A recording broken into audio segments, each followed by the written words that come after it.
Muy buenos días a todas las presentes.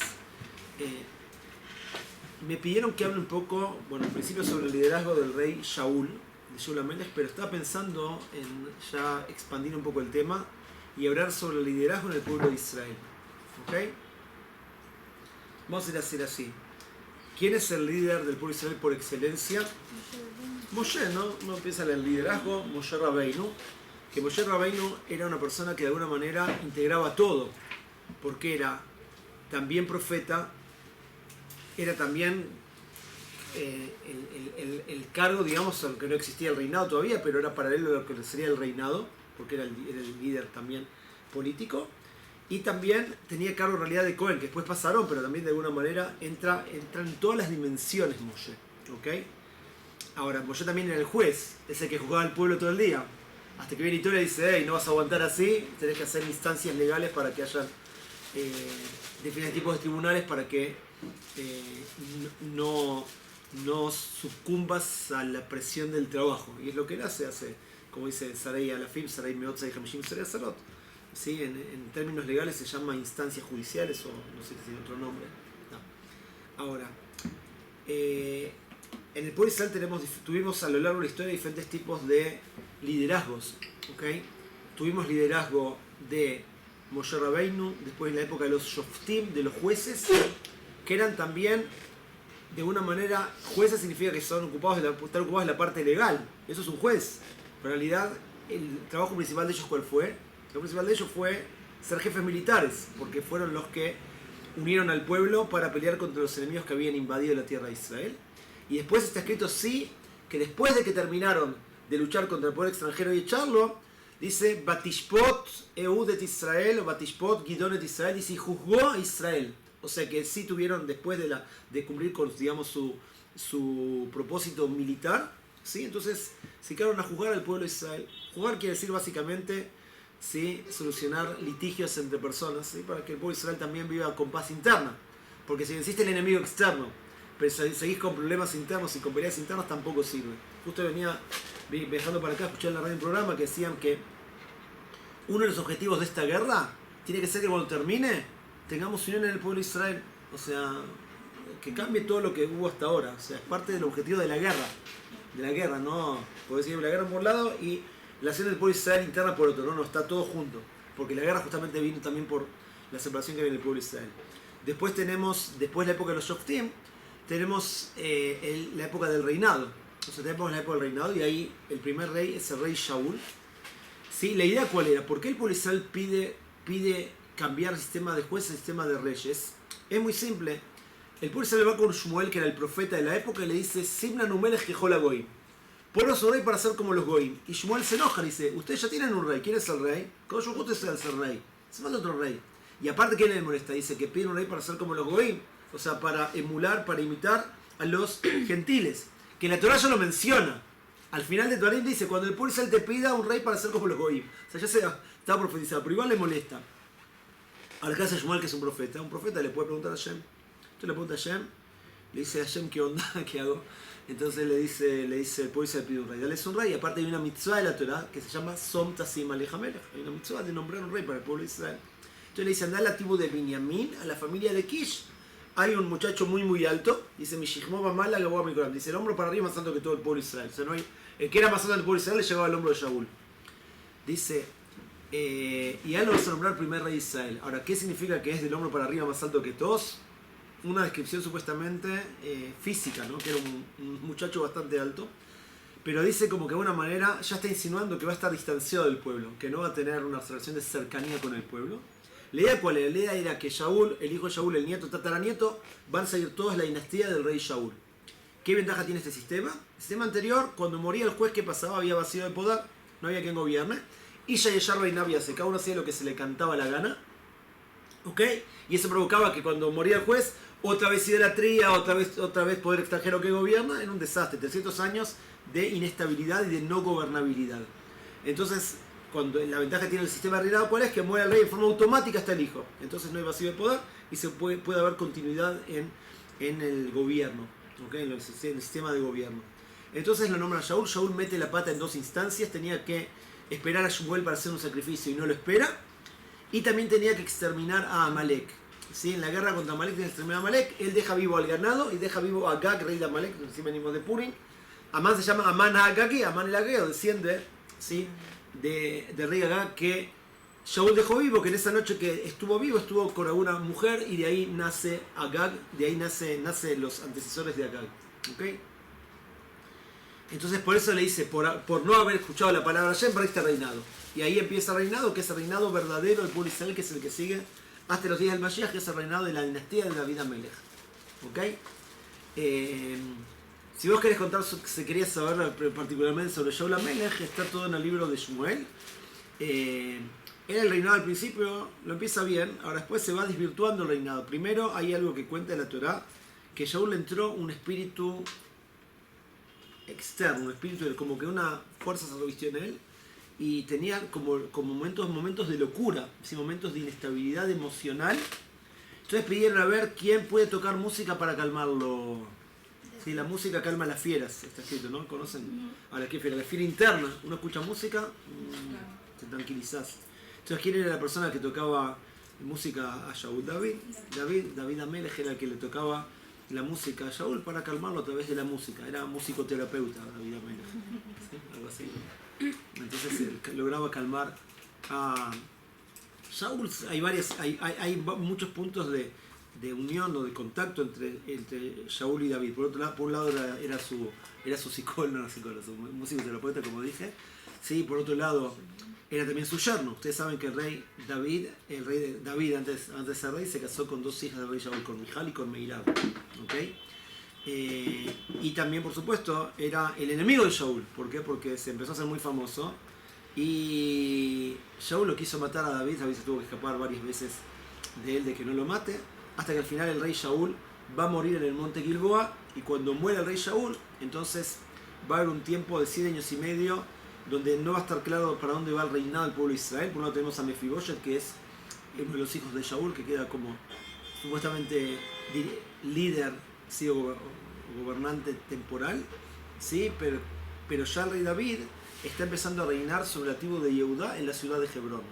Va a reinar en Hebrón 7 años y medio, y después vienen todas las demás tribus de Israel cuando ven que David ya está fuerte y estable, y lo coronan a David en Hebrón rey sobre todo el pueblo de Israel, y va a gobernar sobre todo a Israel 33 años más. ¿Okay?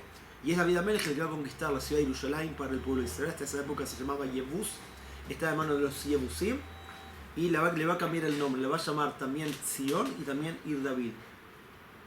Zion es uno de los 70 nombres de Yerushalayim, y por extensión hoy en día se refiere a toda la tierra de Israel. El movimiento sionista, el retorno a Zion, no es el retorno solamente a Yerushalayim, es el retorno a toda la tierra de Israel. Es algo interesante, está escrito que cuando venga el Mashiach, sí, Jerusalén se va a expandir hasta Damasco, y la tierra será el mundo entero, como que se refiere a la santidad, obviamente, ¿no? Pero se puede decir Zion, bueno, por eso es un nombre que tiene que ver con la extensión, si bien significa fortaleza. Y después se le llamó también Ir David, ¿sí? La ciudad de David, que es, ustedes saben, de la puerta de las basuras hacia abajo, 600 metros de largo por 300 de ancho. Esa es la ciudad de David. Donde está la Nikuat Hizkiyahu. Eso es Ir David. ¿Okay? Y a partir de ahí empieza la dinastía de David Amelech, que llega hasta el Mashiach, solamente que tenemos un intervalo de unos 2000 años, ¿sí? Desde la destrucción del templo, pero es un intervalo. Hay un montón de gente en el mundo que saben que son descendientes de David Amelech, que tienen árboles genealógicos, descienden de David Amelech. La esposa de Merab tem isso. ¿Cómo? La esposa de Merab es la árvore genealógica y es descendiente de David. Ah, esposa natural descendiente de David Amelech. Rav Shlomo Karlibach, que era músico igual que David Amelech, él descendía de David Amelech por 18 ramas diferentes de su familia. O sea, tenía un árbol genealógico, 18 lugares confluían a David Amelech. Y por eso también dice también que la música tan fuerte en él no es casualidad, de ahí viene todo. Entonces tenemos el liderazgo del reinado en el pueblo de Israel. Bueno, después del rey Shlomo se vive el reino de Judá y Judá e Israel. El reino de Israel desaparece en el 701 con Sanjerib, rey de Asiria, las 10 tribus perdidas, y va a continuar el reinado hasta la época de la destrucción del templo, ¿sí? De hecho hay un cambio en el reinado del pueblo de Israel, un cambio que es un cambio no correcto. ¿Por qué? Porque ¿quiénes son los últimos reyes del pueblo de Israel? Son los Hashmonaim, que son Kohanim. ¿Los Kohanim pueden ser reyes? No. Ellos hicieron la guerra, ganaron. ¿Qué tenía que haber hecho Matitiao y sus 5 hijos cuando ganan la guerra? Tenía que haber pasado el reinado a un descendiente de David Amelech para que él... Y ellos, el poder es el poder. Tomaron el reinado de ellos, lo cual está mal, porque los Kohanim tienen que ser Kohanim, no tienen que ser reyes. O sea, hay una clara división de tareas. Está el Cohen, tiene que ser Cohen, tiene que servir el Beit HaMikdash. Está el Leví, Kohanim y Leví son de alguna manera maestros del pueblo. Están los Nevi'im, están los Shoftim. O sea, el pueblo judío es un ejemplo muy claro de división de poder. No hay un caso en el cual cada uno acapara todo. Incluso Moshe Rabbeinu, cuando quiso acaparar todo, no por un tema de que vos decir yo manejo todo, sino por un tema de que había una necesidad, viene y le dice, no está bien, hay que agarrar división de poderes, no puedes acaparar todo. Entonces, por eso hay roles y está perfecto que sea así. No es sano que una persona acapare un cargo. ¿Por qué? Porque eso al final de cuentas hace que gente que viene malintencionada después haga desastres. Entonces está bien que haya esta división hasta el día de hoy. Ahora, después de que termine la época de los reyes, el pueblo sale al exilio. Sí, salimos al exilio. Ahí tenemos la época de los Tanaim, que son los sabios de la Mishnah. Durante la época del Beit HaMikdash, primer templo, hay Nebuá, después ya no hay Nebuá, después hay Ruach HaKodesh, que hay, hasta el día de hoy hay Ruach HaKodesh. Los Tanaim, sí, son sabios que tienen Ruach HaKodesh nivel muy muy alto, son los que escriben la Mishnah. Después están los sabios que escriben la Gemara, que se llama Amoraim, ¿okay? Después vienen Saboraim, Geonim, sí, son todos sabios que de alguna manera son los líderes del pueblo de Israel. El pueblo en la diáspora no tiene soberanía y pasa el liderazgo de un liderazgo nacional, soberano, mamlachti, oficial, digamos, ¿sí? Formal, a un liderazgo más comunitario de las comunidades judías. Que las comunidades judías básicamente se organizaron en forma autónoma. O sea, una comunidad judía, una especie de mini país. Mini país, ¿por qué?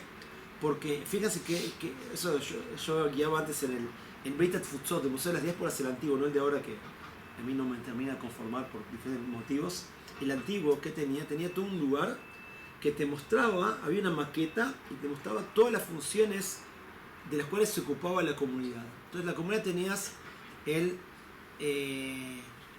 el cargo del... Primero tenés el Shohet, ¿sí? Tenés el Moel, tenés el Beit Din, el juzgado, tenés el Achnasat Orjim, tenés el Bikur Jolim, tenés el Achnasat Akala, Levayat Amet, Kriyat Teilim, el Beit Tamhui. O sea, ¿qué significa? Tenés un grupo de gente que se encarga de los enfermos de la comunidad, y otro que se encarga del Moshav Zkenim, de los ancianos de la comunidad, y otro que se encarga de cuando viene gente de afuera, no hay hoteles.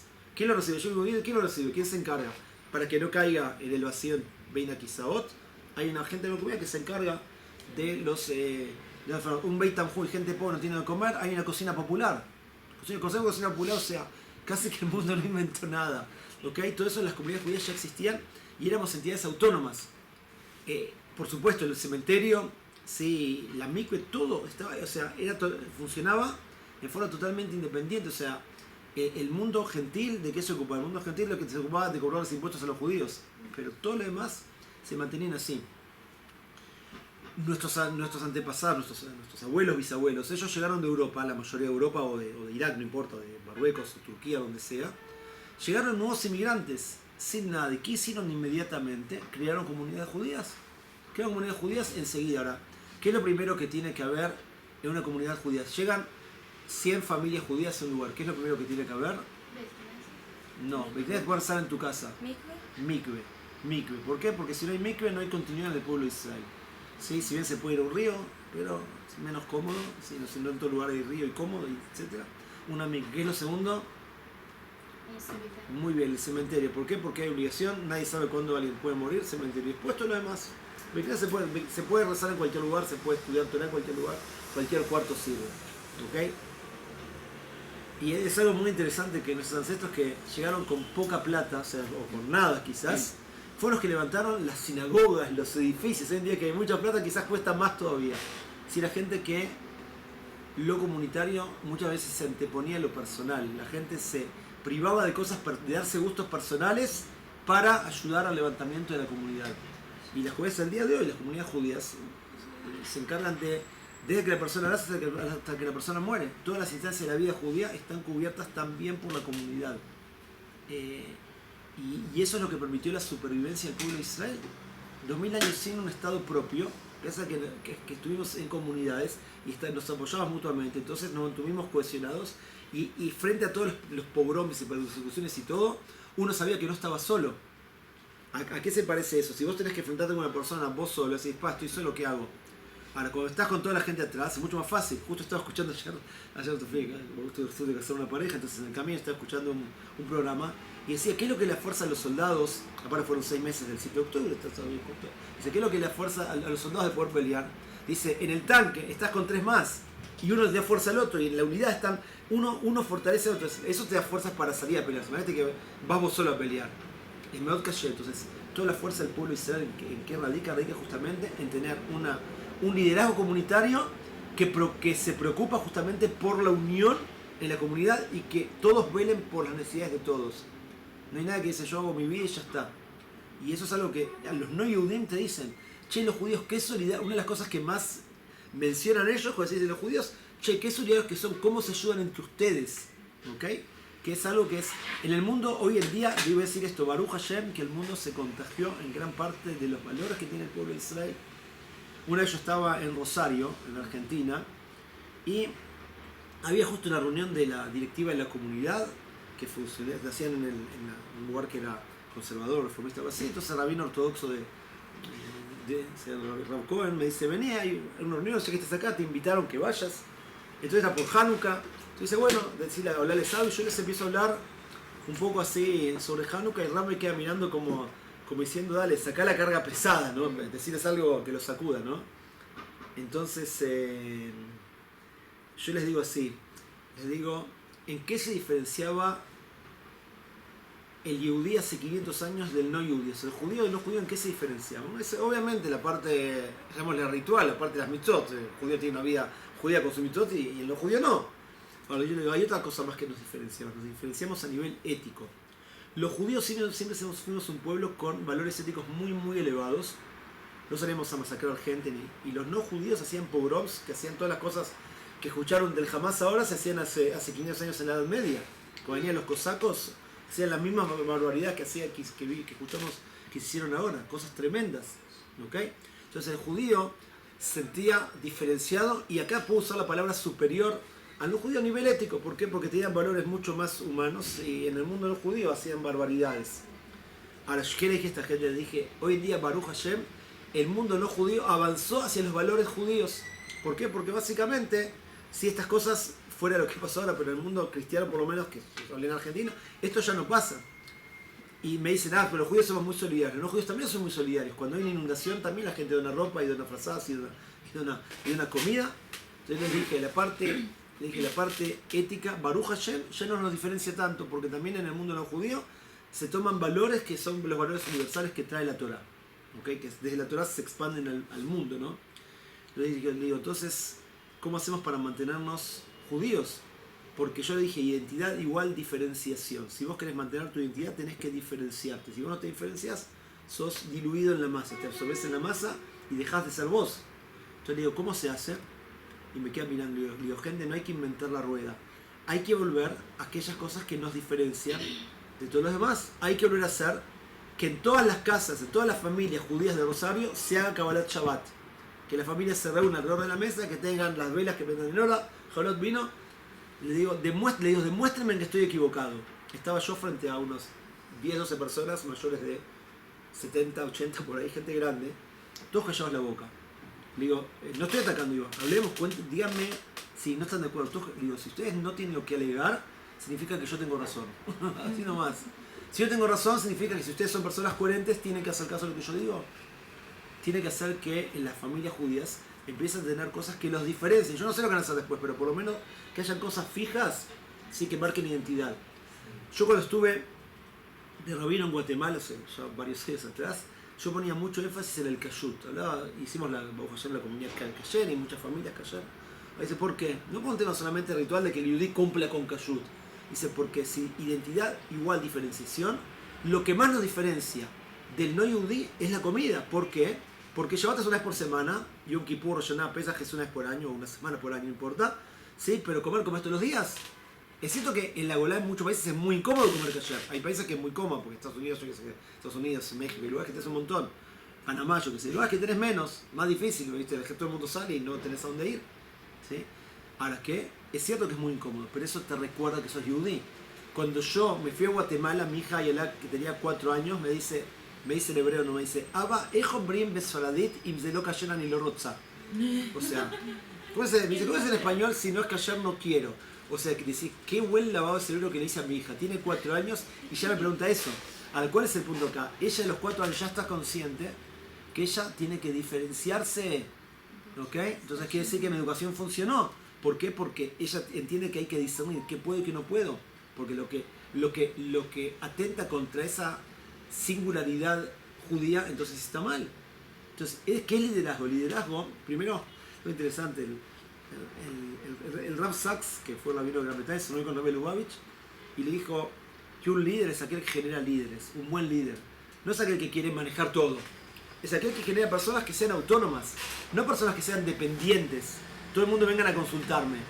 No, claro que vengan a consultarme, pero que al final de cuentas para adquirir criterios, para que también al final de cuentas puedan ser autónomos, no tengan que estar a cada rato, ¿sí?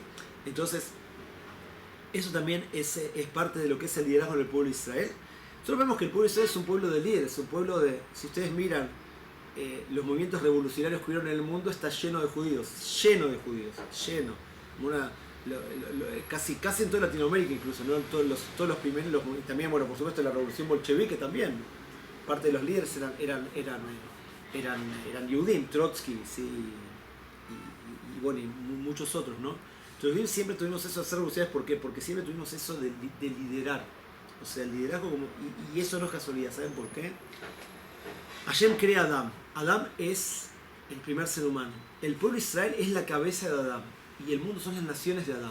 Israel son letras de Li Rosh. Israel, Li Rosh. Somos la cabeza de ese Adán. Si el mundo es el cuerpo, quiere decir que la cabeza es la que lidera. El cuerpo tiene que hacer caso a la cabeza. La cabeza es la líder del cuerpo. El cuerpo está alineado con lo que dice la cabeza. Si el cuerpo decide, no le hago caso a la cabeza, es la autodestrucción del cuerpo. Entonces el pueblo de Israel tiene eso. Y eso es algo que a veces molesta también. Que eso, bueno, estoy hablando de muchos temas, pero vamos a fluir. Que ¿cuál es la causa del antisemitismo? ¿Cuál es la causa del antisemitismo? La gente dice que somos muy exitosos.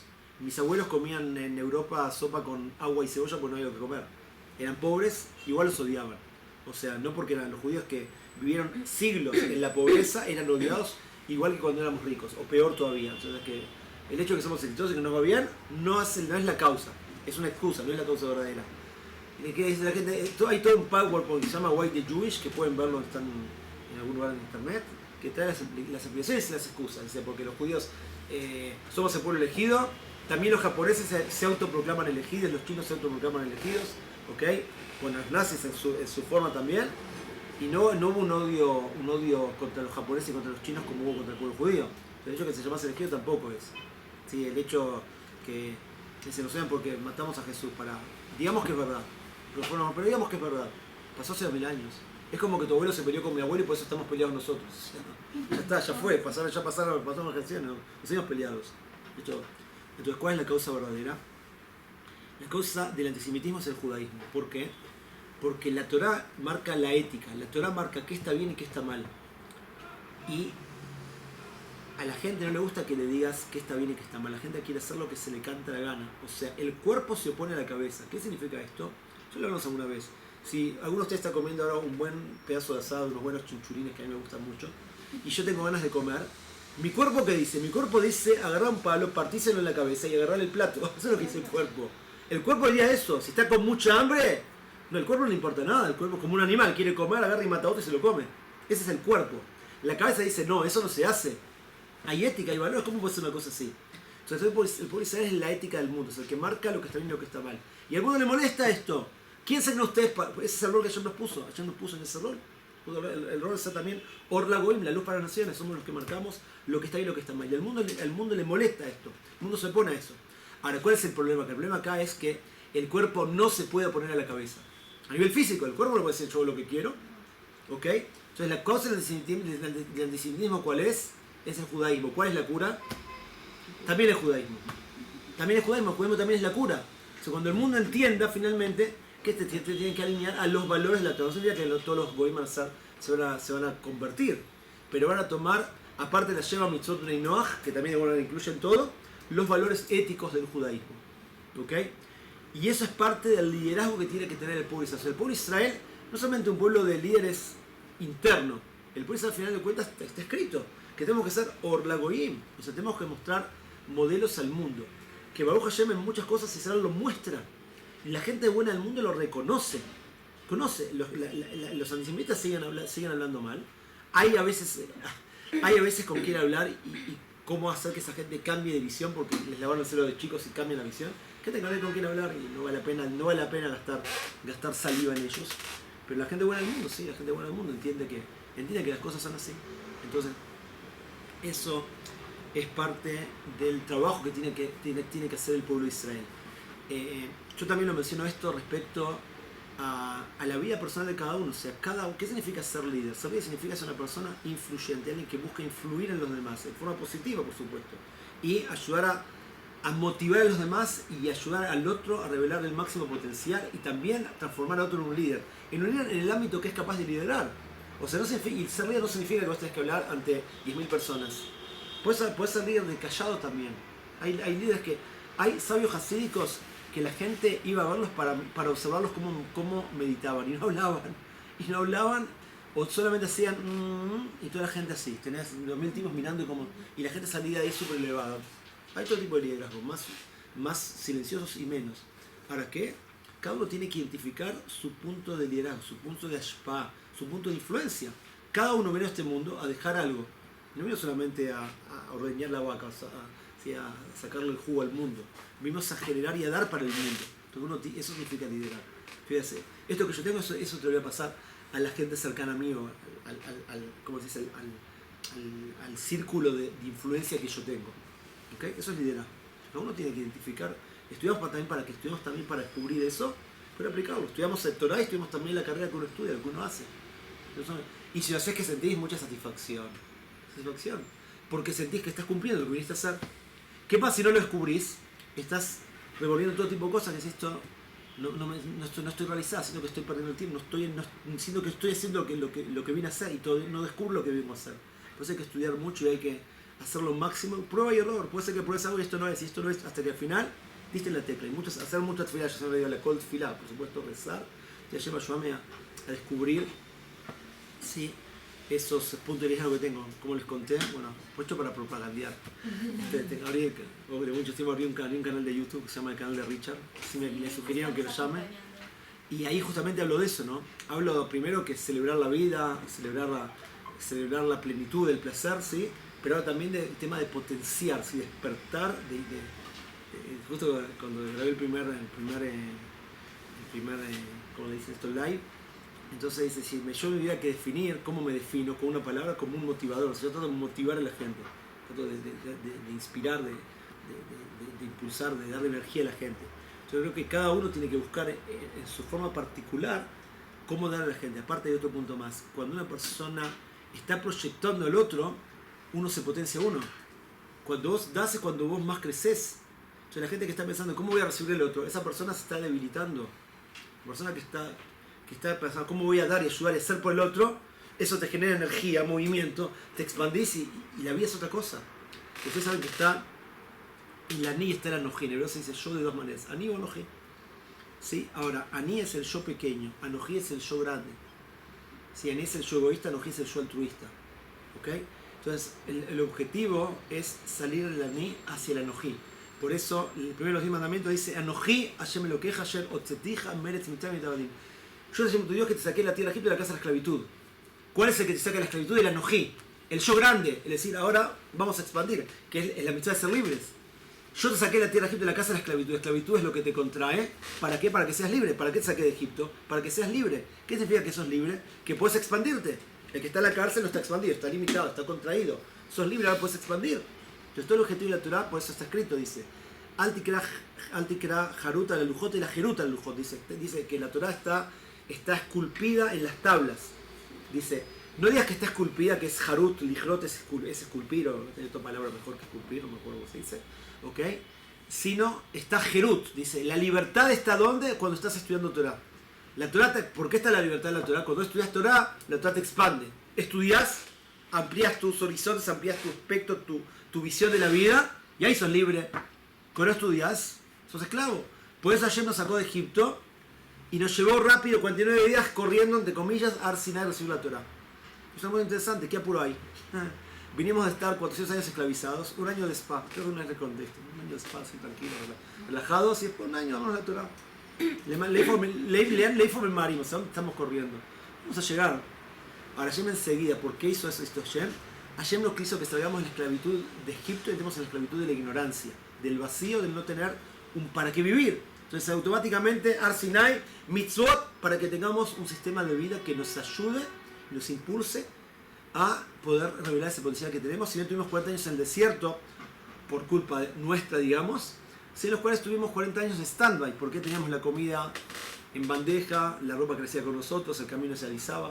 Tuvimos 40 años de zona de confort total. Pero después ¿qué pasó? Cruzamos el Yardén. Yardén viene de Yored, es lo que baja. ¡Qué bajón, che! Ahora hay que trabajar. Es el bajón. Estábamos el maná, llegaba el maná a la puerta de la tienda, ni siquiera tenías que ir y salir al supermercado a comprar las cosas, te caía ahí en la puerta. Prepararlo un poquito, mínimo, ¿no? Dice, ¿qué bajón? ¿Pero qué? Ese bajón es el ideal de Tzorech Halabiut. Es el ideal de Tzorech Halabiut, es descender para poder ascender. O sea, es cierto que llegaste a Israel, hay que trabajar la tierra, hay que crear el canal y todo esto, y construir las casas, si no habían casas construidas, pero había que trabajar. Ahora, ¿eso qué hace? Eso a final de cuentas es mucho mejor. ¿Por qué? Porque la única forma de tener la sensación de logro es cuando hay esfuerzo. No hay forma de sentir logro si te dan todo regalo. ¡Fua! Logré que me regalen todo esto. ¿Qué lograste? ¿Es un logro? Eso no es logro. Entonces, la sensación de logro es solamente cuando te esforzás. Entonces, ese descenso que tenés que esforzarte, que lo ves como algo negativo, en realidad es el trampolín para poder ascender mucho más alto. Entonces, eso es liderazgo. El liderazgo es actuar con grandeza, tener gadlut. Ahora estamos ya, antes de Pesach tenemos el Shabbat Agadol. Shabbat Agadol. ¿Por qué se llama Shabbat Agadol, Shabbat Agadol? ¿Por qué se llama Shabbat Agadol, Shabbat Agadol? Hay muchas explicaciones ahí. Primero, en la Haftará de Malachi dice: Inyan oji sholeach lachem et Eliyah Navi lifnei bo yom Hashem hagadol vehanorá. Dice, aquí yo les voy a enviar a Eliyah Navi, Eliyahu, ¿sí? Antes venga el día Hashem grande y terrible, Hagadol. Yom Hashem Hagadol, dice Shabbat Hagadol, por final de Haftará que dice Hagadol. Ahora, hay varias explicaciones más. Habla también, tiene que ver con la grandeza que tuvo Israel. Hashem le dijo a Moshe que le diga al pueblo de Israel que agarren al C, ¿sí? Al cabrito que era la deidad, el dios de los egipcios, que lo aten a la cama y que lo sacrifiquen. Ahora imagínate que yo les digo a ustedes en el medio del Vaticano, bueno, junten todas las cruces y vamos a hacer una fogata en el medio de la plaza de San Pedro, se llama, creo, ¿no? Ahí, imagínate eso. ¿Estás loco? Nos van a matar. Eso equivaldría a proponer hacer una cosa así. ¿Y qué hace el pueblo de Israel? Agarra, tiene mucha grandeza, no se achica y hace lo que tienen que hacer. A pesar de que, desde el punto de vista de la lógica, ¿cómo haces una cosa así? Es como te estás suicidando. ¿Cómo osás hacer una cosa así? Hashem ordenó el pueblo de Israel hizo. ¿Okay? Es el Shabbat de la grandeza. También hay otra cosa que eso es una especie de hidush mío. Moshe no aparece mencionado en la Haggadah. No aparece el nombre de Moshe en la Haggadah. Así como le aparece Dios en Midat Esther, no aparece Moshe en la Haggadah. Hay una Haggadah que en un lugar aparece, hay varias versiones de Haggadot, unas Haggadot que tienen una vez, aparece insinuado. Dice, Lo al yedei malach, velo al yedei saraf, velo al yedei hashaliach. Dice, no a través de un malach, o a través de un saraf, que es un serafín, que es otra categoría de ángel, y no a través de el enviado. Hashaliach, malach, saraf, hashaliach, ¿sí? Rashei Tibot Moshe, siglas de Moshe, pero no está explícito el nombre de Moshe en la Haggadah. Entonces, ¿cuándo le indemnizamos a Moshe? En el Shabbat Hagadol, porque Moshe era el Gadol, era el grande de la generación. Ahora hay otro punto más. Está escrito en el libro de Shemot, dice, Baigdal Moshe, Bayetze Lecham. Dice, y creció Moshe y salió sus hermanos. Moshe nace en Egipto, es colocado en el Nilo, viene Batia, la hija del faraón, se lo lleva al palacio.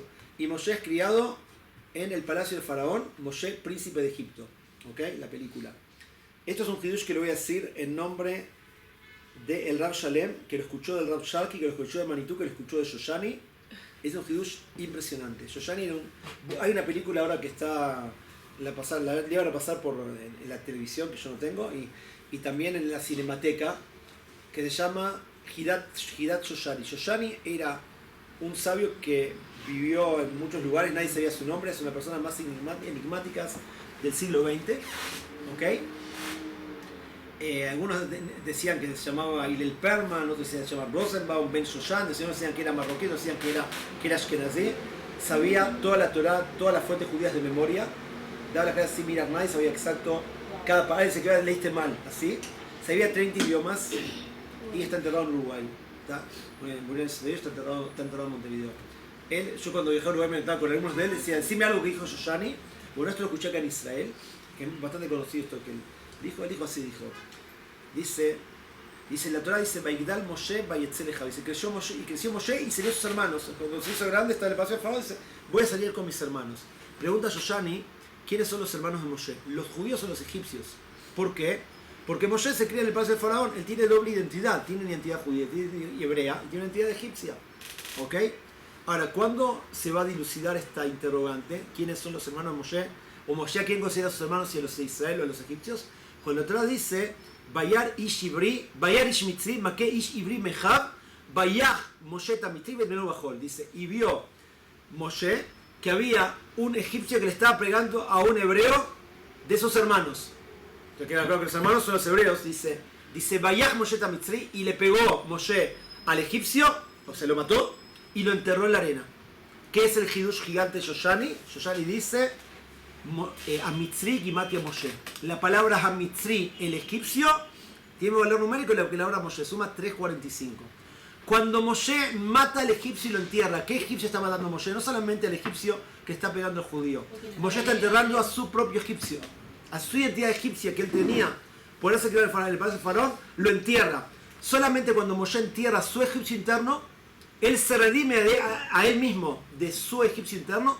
Solo cuando él se redime a él de su egipcio interno puede salir a redimir al pueblo de Israel. Es una cosa grandiosa esto. ¿Okay? Ahora, ¿cuál es la prueba de que Moshe creció? Eso yo lo digo siempre cuando iba a Mitzvot. El niño antes de ser se llama Catán. Se llama Gadol. ¿Por qué se llama Gadol? Dice, se llama Gadol, ¿saben por qué? Cuando es chiquito piensa solamente en él. ¿Qué significa una persona que es grande? Que deja de pensar solamente en sí misma. Dice, Vaigdal Moshe Vayetzeleja. ¿Cuál es la prueba de que creció? Vayetzeleja. La prueba de que creció es que está dispuesto a dejar de pensar en forma egoísta. Y pensar mucho más en los demás. Porque si no, seguís, es cierto que puedes tener 30, 40, 50, 80 años y espiritualmente seguís siendo un niño de pecho. ¿Por qué? Porque pensás solamente en vos. Vaigdal Moshe Vayetzeleja. Entonces eso es liderazgo. Creciste, salieron tus hermanos. Los hermanos, empezás a mirar alrededor, a ver cómo puedes influenciar, cómo puedes hacer el bien a los demás. Eso es liderazgo. Esto es liderazgo. Entonces, cada uno tiene que ser líder. Cada uno tiene que buscar su punto de manifestación de ese liderazgo. Puede ser de vuelta con 5 personas, con 10. Sabemos que hay gente que influye sobre 5, sobre 10, sobre 100, sobre 1000. Ahora, puede ser que una persona influya solamente. El Baal Shem Tov. El Baal Shem Tov en vida no tenía millones de alumnos. Estaba un grupo muy, muy selecto de alumnos muy sabios y alguna gente que lo seguía. Cuando él muere, viene el Maggid de Message, que era su alumno, y él agarra a sus compañeros de clase, que ahora pasan a ser sus alumnos también, y manda a cada uno a un lugar distinto, para expandir el hasidismo. Hoy en día el mundo hasídico son centenas de miles de personas, son millones de personas, que sea de Estados Unidos y otros lugares del mundo. Entonces empieza con el Baal Shem Tov. Una persona sola que agarró e influenció sobre 2, 3 o 100, ¿sí? Y eso se expande. Entonces una persona hoy en día es muy fácil, hoy en día tenés un canal de YouTube y agarrás ¡boom! Hoy en día tenemos un montón de herramientas para poder expandir. Escuchaste un Torah, lo mandás a tu grupo de WhatsApp. Ya está, mira toda la gente que está recibiendo eso. Entonces esto es porque estamos cercanos a la llegada del Mashiach, perdón, y hay que expandir. Entonces este es el rol que tiene el pueblo de Israel. Y en esta época que tenemos el Estado de Israel y somos mucho más fuertes, tenemos un poder de expansión mucho más grande. Y bueno, hay que rezar que el liderazgo final llegue, que es el Mashiach, que es la coronación de todos estos 6000 años de historia. Así que ahí vamos a tener un upgrade del mundo entero. Y el mundo entero se va a alinear con el pueblo de Israel.